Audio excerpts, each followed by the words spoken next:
like he hits harder, but literally you put that out and you sit down on your punches and you still hitting soft. He hit the bag. He was really hitting that bag with all his might, and he's still hitting soft. So, man, that's not gonna matter. I don't care about the size. Yeah, he might be physically stronger, but that doesn't equate to punching power.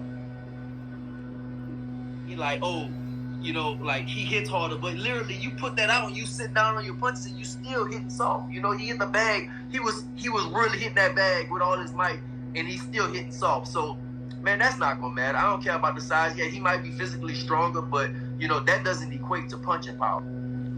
What's good, YouTube? It's your boy, Blue Blood Sports TV, back at y'all with another one. So what you just heard was the voice of two-time WBC junior welterweight world champion, superstar boxer, Regis Prograis, who has 29 wins, 1 loss, no draw, 24 wins by way of knockout, 34 years of age, 5'8" with a 68-inch arm reach, and he's a southpaw, right? Regis Prograis is going into what is now the biggest fight of his career, December 9th, San Francisco, California, as he's going to face off against undefeated, undisputed lightweight world champion, now junior welterweight superstar title contender, Devin the Dream Haney. Devin Haney is 30 wins, no losses, no draws, 15 wins by way of knockout, 24 years of age. He'll be 25 years of age, November 17th. Devin Haney is 5'9" with a 72-inch arm reach. With that said, Regis Prograis is not happy how he's being treated, right? Regis Prograis admitted to agreeing to everything that Devin Haney wants. And he admitted that Devin Haney is the bigger name, the bigger draw, right? But in the same token, he stated that Matchroom CEO and promoter Eddie Hearn, who promotes Regis Prograis, and he stated that once he signed with Eddie Hearn gave him the game plan.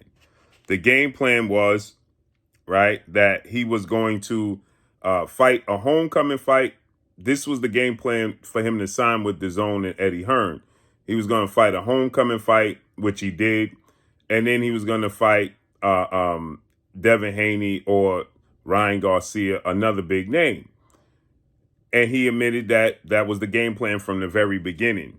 Eddie Hearn delivered. Then Regis Prograis says, but Eddie Hearn is treating him like the B-side. In the same token, in the same breath, he's admitting that Devin Haney is the A-side and that Devin Haney is the bigger draw. Regis Prograis then states that Devin Haney is not the most skilled fighter he's ever faced. He's faced other skilled fighters that were better than Devin Haney. Then Regis Prograis states that Devin Haney is bigger and physically more stronger than him. But at the same token, he doesn't hit harder than him, right? Says size doesn't equate to power and just physical strength don't equate to power. Well, we saw this when Terrence Crawford and Errol Spence faced off against one another. That is a great example. Size doesn't equal power. As Errol Spence, we know, was the bigger guy, the bigger, more physically imposing guy. But in the actual ring, in the actual fight, Terrence Crawford was the stronger guy, right? Now, as far as Regis Prograis, he says that he's tired of them treating him like he's the B-side. That's not going to happen. He agreed to fight in San Francisco, the Bay Area, where obviously Devin Haney is from. Okay, they're going to fight at the Chase Center December 9th in San Francisco, California, and where the Golden State Warriors play. Devin Haney's mother's from San Francisco. His father, Bill Haney, father, trainer, manager, CEO of DHP, Devin Haney Promotions. Bill Haney is from Oakland, right across the bridge. So they're both from the Bay Area, right? And so he said he agreed to go to the Bay Area for this fight, but they're treating him like he's the B-side, but he's the world champion. Agreed, right? He is the world champion, but as he stated, Devin Haney is the more popular, more bigger draw. But when it comes down to that, it doesn't matter if you're the champion or not. The bigger draw is going to call the shots. Hence Canelo Alvarez, Dimitri Bivol, right? So with that said, let's just unpack this, okay? Because everybody asked me to unpack this. Who is Regis Prograis fought that's more skilled than Devin Haney? Nobody, okay? Regis Prograis is just frustrated with how he's being treated, and he simply does not, at this point in time, he does not want to give Devin Haney any credit, right? He did say he is skilled. He's not completely discrediting Devin Haney. He said he is skilled, but in the same token, he said he's not the most skilled guy he's ever faced. Devin Haney is the complete package. The second most skilled guy Regis Prograis fought, he lost, and that was now former undisputed junior welterweight world champion British superstar boxer Josh Taylor. He lost a split decision to Josh Taylor, a majority decision, split decision to Josh Taylor. That's the second most skilled fighter he's ever faced compared to Devin Haney. Devin Haney is actually more skilled than Josh Taylor. Josh Taylor is a very good fighter. He's a southpaw, 5'10" with a 70-inch arm reach. But Josh Taylor, at times, his ring IQ just lacks at times, where he just gives up his height, gives up his range, falls inside, makes it a sloppy fight, makes mistakes. He makes a lot of mistakes, and he gives up his height. He stops using his jab at times. So there's things that, he just is not consistent enough. And that saw Josh Taylor just recently lose to now 2-division world champion superstar boxer, who is the reigning WBO junior welterweight champion, Teofimo Lopez. I thought Josh Taylor was going to beat Teofimo Lopez. Josh Taylor's a big southpaw. Teofimo Lopez had fought Sando Martin. He didn't look good against Sando Martin. Nonetheless, he weathered the storm. He got the victory. He unofficially got dropped twice. I thought he lost the fight, but nonetheless, he got the nod, right? He got the decision. Then Josh Taylor fought Teofimo Lopez. I thought Josh Taylor was going to win, and he looked extremely sloppy.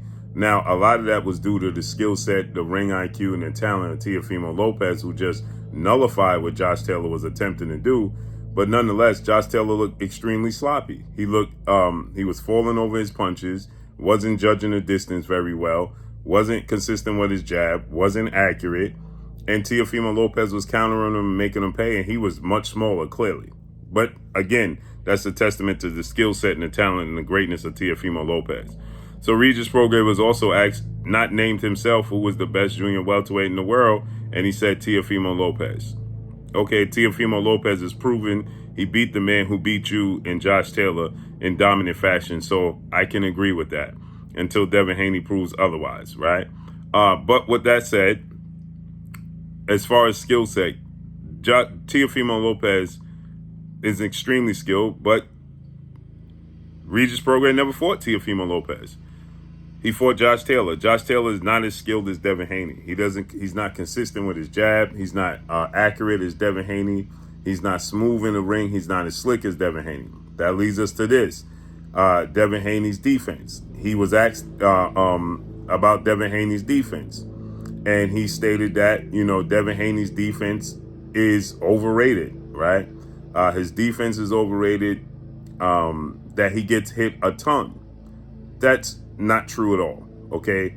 Vasyl Lomachenko was not hitting Devin Haney until the later rounds, okay? In all actuality, when you look at the fight with Devin Haney and Lomachenko, it wasn't until maybe the 8th round of a 12-round fight that Lomachenko started finding his target in Devin Haney and started landing punches and throwing double-digit punches, because Devin Haney was nullifying his output and his activity.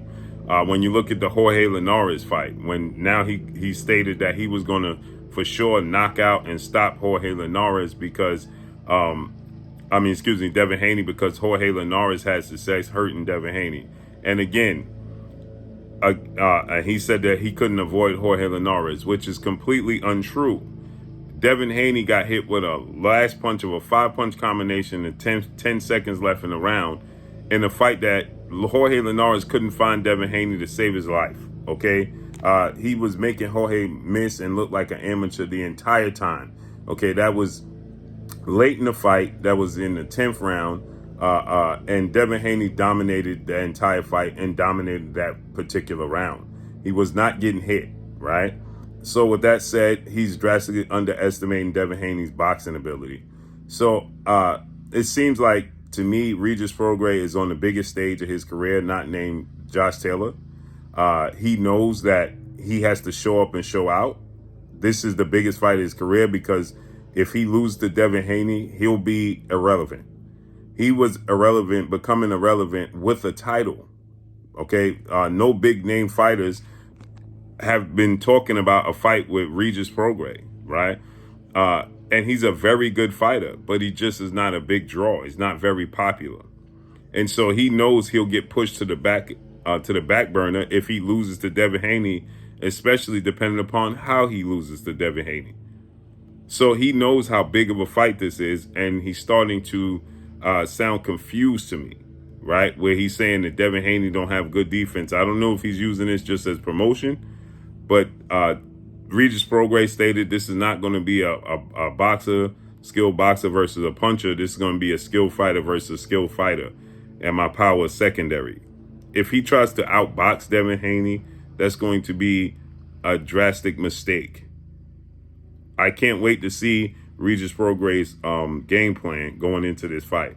But to say Devin Haney's not the most skilled guy he's ever faced, yeah, he is. There's nobody on his record, Regis Prograis' resume, that's more skilled than Devin Haney. And then he says that Devin Haney is bigger and physically stronger. If Devin Haney is bigger and physically stronger than Regis Prograis, and he gets on the inside and can't move Devin Haney, and Devin Haney can use his jab from a distance, he's going to be in trouble. So can't wait to see how this fight plays out December 9th. But that's all I got for y'all, man. Drop a comment in the comment section. Let me know what y'all think. Y'all already know what it is. It's your boy Blue Blood Sports TV. Hate, like, comment, and subscribe. You haven't subscribed, hit the subscribe button, hit the like button, hit the bell icon to get all the new notifications. Follow me on Instagram at Blue Blood Sports TV, all one word. That's all I got for y'all. I'm gone. Peace.